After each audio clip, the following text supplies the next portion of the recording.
When I'm talking to individuals and I'm interviewing them on our podcast or just talking to individuals like this, I would be thinking about, especially high performers, because I think that genius leaves clues, and I believe that it can be replicated if you're willing to put in the work and the learning and the discipline to be able to do that.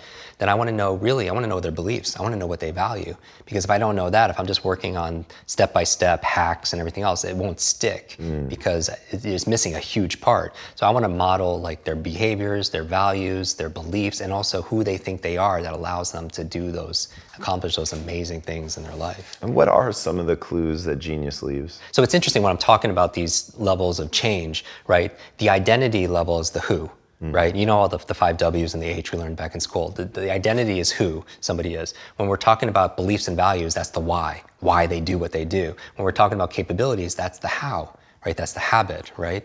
The skill acquisition.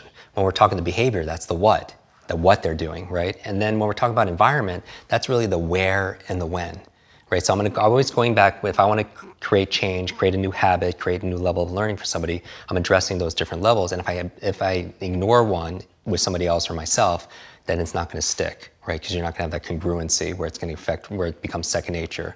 And so going back to this, I think if I'm modeling genius and genius leaves clues, I'm thinking about, okay, where are they and when are they doing these things? So certain people are early birds, some people are night owls. So I could teach people, I teach people how to read 1 book a week. I really think leaders are readers, that in order to stay competitive in today's day and age, if somebody has decades of experience and they put it into a book and you can sit down and read that in a few days, download decades into days, I mean, I'm preaching to the choir for everyone who's watching, but that's a superpower, right? That's a huge advantage. And so I'm thinking about, but some people, when I'm telling them to practice, and I get these results in about 4 or 5 weeks, where it's permanent, where they could read 300% faster with the same or better comprehension. Essentially read something in 20 minutes that normally takes normal people an hour. Right. But the reason why, but you have to practice. But some people will practice at inopportune times of the day and they won't get the same results. So part of it is the self-awareness, knowing what they call your chronotype, when's the optimal time to do this. Depending on your body type, there's certain times of the day it's better to work out. There's better times of the day to be able to make love. There are better times of the day to be able to read, to check email, to ask for a raise. So I would think about geniuses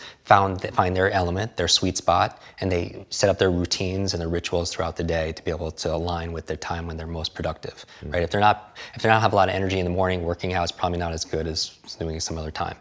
So the when and the where, and setting up your environment for success, because all your triggers are there that allow them. So I think geniuses set themselves up. So for example, they have their laptop, but they only use their laptop for work, and it's anchored, that's part of their environment, it's anchored to get them into flow states to be able to write or be productive. They don't use their laptop to binge on Netflix, right? They have an iPad that they use when they do that, because that's the state that they want to anchor for that. And they don't use that iPad to do work. Setting up your environment like your bedroom. Like we just did a whole episode on sleep hacks and how to optimize your sleep, because that's a big, personal challenge for me for many years, because I had suffered from sleep apnea. It was a breathing disorder. I stopped breathing 200 times a night for at least 10 seconds, which is the equivalent of somebody coming in and just choking and suffocating you 200 times a night. That's crazy. I would actually, the reason why I'm so adamant about productivity and learning hacks is because for the longest time, for literally 5 years straight, and you know this, I've slept about 90 minutes to 2 hours a night total.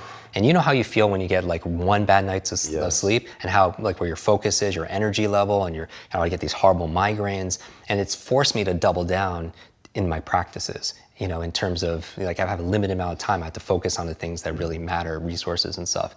But anyway, going back to this, my bedroom is sacred space, right? I don't do work in there. I keep it because that's my trigger to be able to rest, go into parasympathetic space. I set up my environment, so I have my blackout curtains, I have my grounding pad, so it's to optimize my restful sleep that I do get. So genius leaves clues. They set up genius environments for themselves. And then the behaviors, most people would know because they're intuitive. These people are investing in themselves, they're investing in self-care.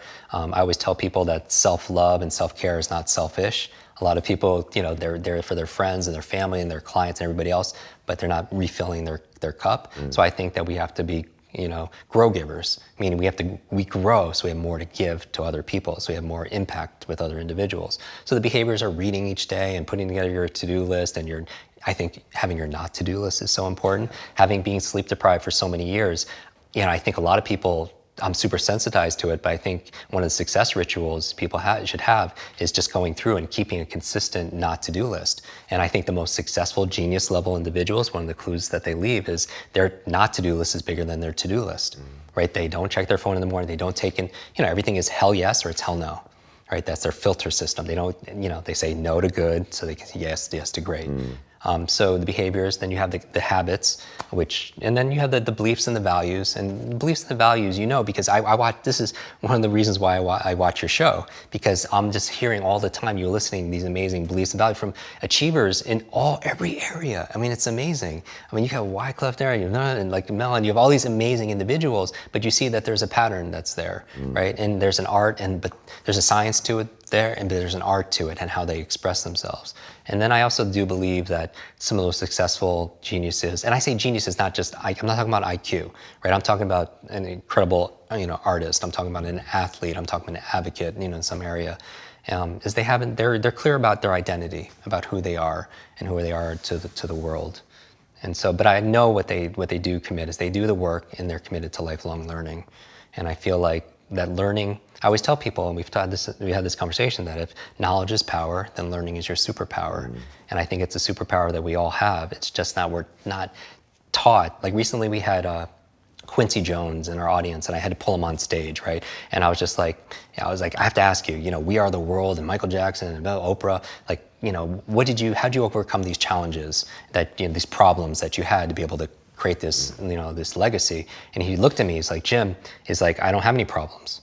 I'm like, well, what do you mean? I'm like, you're 84, you have no problems? And she's like, no, I have puzzles. And I was like, wow, like that little shift of vocabulary changed everything for me. Yeah, because puzzles are like riddles. You could solve them, right? There's answers for it. And it was a change of perspective. And that was the thing about growing up with superheroes, reading these comic books late at night when I was so impressionable, is for me, a superhero more than anything represents hope. Do you know what I mean? Oh, yes. That one person can make a difference. And a lot of superheroes go through a lot of challenges, right? When you think about the most popular superheroes, they're all orphans. Like Wonder Woman, Batman, Superman, Iron Man, Spider-Man, they all lost their parents, and they go through these big challenges, but through it, they found their dharma, they found their mission. And I find that if someone's watching this and they haven't found it quite yet, maybe I have a belief that their mission and that people's mission, their purpose, and their pattern is looking for them also. But most of us aren't sensitized to it, because it's coming in different forms and we're not open to it as much. And so my thing when it comes to success rituals and high performance and making an impact is that we all have that sovereignty, we all have that power. And whenever we put it out there and give it out to somebody else, like we're a thermometer, right? The metaphor I always talk about, it's like we're either thermometers or we're thermostats. And a thermometer, you think about the functionality of it, it just reflects what the environment is giving it, right? It just reflects the temperature and stuff. But a thermostat is different. It sets a standard, it sets a goal, it sets a vision, and the environment changes along with it. And I feel like our happiness, our joy, our level of fulfillment, our success is all dependent on where we put the locus of control. And I feel like we have more power than we realize in these cases. And it's hard because we have to fight media, we have to fight marketing that's always telling us about all the things that are going on in the world. But we live in an abundant universe, right? I mean, we talk about the matrix, which pill people are gonna take. And that determines everything. And every single morning, you determine what color pill you're gonna take.